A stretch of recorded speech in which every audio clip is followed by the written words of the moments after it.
And of course, the high-speed network cannot, by definition, extend to every corner of the EU. So the question we now like to address is how we can maximize its utilization, how we can ensure that its benefits feed through into other parts of the Union that are not directly crossed by these high-speed lines, or not yet. In other words, how do we ensure that high speed really delivers to society as a whole?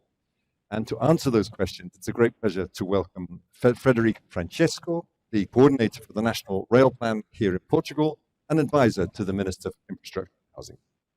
Mr. Francesco, please.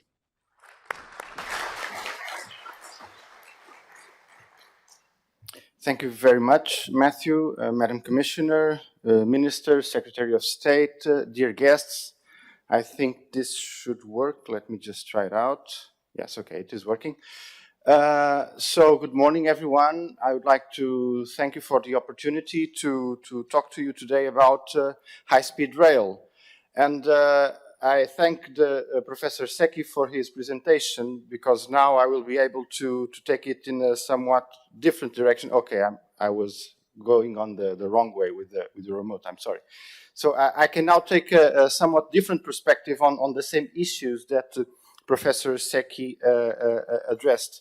So this will be a familiar map for all of you. It's a similar one it's similar to the one that Professor Secchi showed. This is one I took from Wikipedia that also shows other lines, but it clearly shows the colored high-speed rail lines concentrated on the so-called blue banana in Europe, which is the region that extends from northern England to northern Italy. And then we know that we have a very large high-speed rail network in Spain, but it is mainly concentrated in these countries, and it has been developed from the center to the peripheries of these countries. So the different high-speed rail lines in the different countries are not yet as connected as we need them to be in order to form a true European high-speed rail network.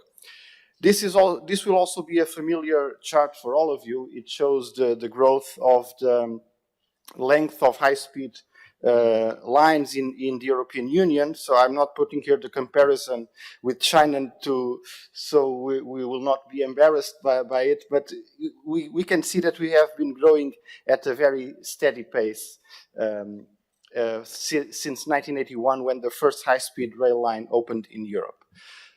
So what I would like to talk about is, what is the definition of high speed? There is a definition on the regulations that is mainly about the speed that the infrastructure allows. So a new line that allows speeds over 250 kilometers per hour, or an upgraded line above 200 kilometers per hour, is defined as high-speed line according to European regulations. But whereas it is easy to have a definition in terms of infrastructure, it's not so easy to define what is a high-speed rail service. So I would like to put forward a possible definition for a high-speed rail service so that we can then discuss around it. So a high-speed rail service would be a long-distance, high-quality, fast passenger rail service that can compete with short-haul air travel. So this will be a definition that is open to discussion, but it's where I'd like to start. When talking about high-speed rail, we often focus too much on speed, but I would begin by arguing that time is much more important than speed. And to show that, I would like to show this chart. There are many different versions of it on many articles. This one is taken from a UIC document, and it shows for each dot on the chart represents a origin-destination pair, and it shows on the horizontal axis the travel time by train, and on the vertical axis the modal share of train. And what this chart very clearly shows is the magic number of the 3 hours travel time. So whenever travel time by rail is under 2.5 hours, in almost all cases, rail dominates the market. Whenever travel time by rail is over 5 hours, 5.5 hours, air travel will dominate the market. So the place where the competition between rail and air actually takes place is in between the 2.5 and 5.5 hours. So this highlights how important it is to talk more about time than about speed. So talking about rail, of course, rail transport is more adequate for high capacity and high volumes of transport. The LGV Sud-Est was the first high-speed line to open in Europe. The first portion of it opened in 1981, and it is currently the busiest high-speed line in Europe. It carries over 45 million passengers a year and is currently being upgraded to allow for a modest increase in that capacity. We are talking about a capacity of 16,000 seats per hour each way, which is comparable to very busy suburban rail lines in any European metropolis. But talking about high capacity infrastructure, and we have a high capacity infrastructure available to us, this high capacity infrastructure also supports other services. And different countries have, along the years, tried different models of exclusive high-speed rail usage, allowing conventional trains to use also high-speed rails, having high-speed trains traveling also on classic lines. And in most European countries, we have been converging to the Model 4 over there, where high-speed trains can use classic lines and classic trains also can use high-speed lines in a perfectly integrated network between so-called high-speed rails and conventional network. And this is also the model that we are working on here in Portugal. One way to maximize the utilization of high-speed lines is to use them also for regional services, like I was just saying, in those different models of utilization. One such example is how Spain created these high-speed regional services that they call AVAN. It's the Renfe AVAN, that are regional rail services that run exclusively or almost exclusively on high-speed lines in shorter distances than those that are typical of high-speed services. This is distances under 200 kilometers, with stops every around 50 kilometers. So high-speed rail can be at the same time can be on the one hand a high-capacity network and a high-capacity service, and also a regional service where that capacity is available. But can it do both at the same time? Can we have a high capacity and local high-speed train? The answer is yes. And the example to show this is how the Tokaido Shinkansen, which was the first high-speed line in Japan, can achieve this. The Tokaido Shinkansen opened in 1964.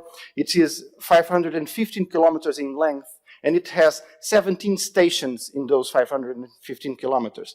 This is a high-speed station every 32 kilometers on average. So this is very truly a local service that has some trains that stop on all the stations and has some trains that stop in few stations, that, as is shown in the diagram in the lower part of that slide. When we look at the ridership in this high-speed line, we get to truly impressive numbers. So we are talking about 174 million passengers in 2019. This is more than all rail passengers transported in Portugal every year. And also, we are talking about 56 billion passenger kilometers. Or put it another way, almost half all the passenger kilometers transported in all European high-speed lines over 1 year. So these are truly impressive numbers for a single line that show us how the potential to increase capacity that we still have on our high-speed lines. So I have this clock here on my left that shows me that I have 2 minutes. So I'll try to go a little bit faster with a small provocation. Can we transport freight on high speed? So we have this spectrum for the freight transport, where on one end of the spectrum, we have freight with a low value of time. That is typically the freight that we have in containers and in ships. And on the other end of the spectrum, we have air freight, that is a freight with high time value. So the rail freight typically addresses the low time value end of the spectrum. Can high-speed rail offer something for the other end of the spectrum? The answer is yes, and it has been tried at least twice in Europe. The first attempt was in France with the postal TGV that ended its operation in 2015, operated for over 20 years. But now, recently, in Italy, we have the Mercitalia Fast, which is a new service using converted high-speed trains to transport parcels and high-value post and high-value freight along the high-speed lines. Of course, we know that high-speed rail has much lower greenhouse gas emissions than other modes, specifically planes and cars, but to show the difference to planes is really an order of magnitude. The rule of thumb is high-speed rail has 10 times lower emissions than a plane. So this is really a very big difference. And even if we talk about a diesel high-speed train, and this may raise a few eyebrows, but we have numerous examples of diesel high-speed trains in Europe and also more recently in the United States. It is still about 60% better than a plane in terms of greenhouse gas emissions. I would just like to highlight an example of how environmental protection can be taken a step forward to environmental restoration at the pretext of the building of a new high-speed line. This is the green corridor that is being built along the high-speed 2 line in the United Kingdom. They are going to plant over 7 million trees along the new line that is being built between London and Birmingham, and this will surely have a very large effect in offsetting the embodied carbon emissions from the construction of the line. So, about the future, is the future a higher speed? We don't actually know. There is, at the moment, not an obvious demand for a higher speed and high-speed rail, but if there is, the existing technology, as shown by the current holder of the speed record on rail, still has a very large margin to improve, even before we have to use new technologies like maglev or like Hyperloop, which, being new technologies, maglev is an existing technology, Hyperloop is still, I would say, a few decades away. They are much more expensive than conventional rail and may turn into something like the Concorde, which offered much higher speed than conventional air travel, but it ended up being a commercial failure. So, but this is just some food for thought and for the conference along the rest of the day. I would like to leave you with this beautiful picture of the TGV on the LGV Sud-Est, and thank you very much for the opportunity, and wish everyone a good conference. Thank you.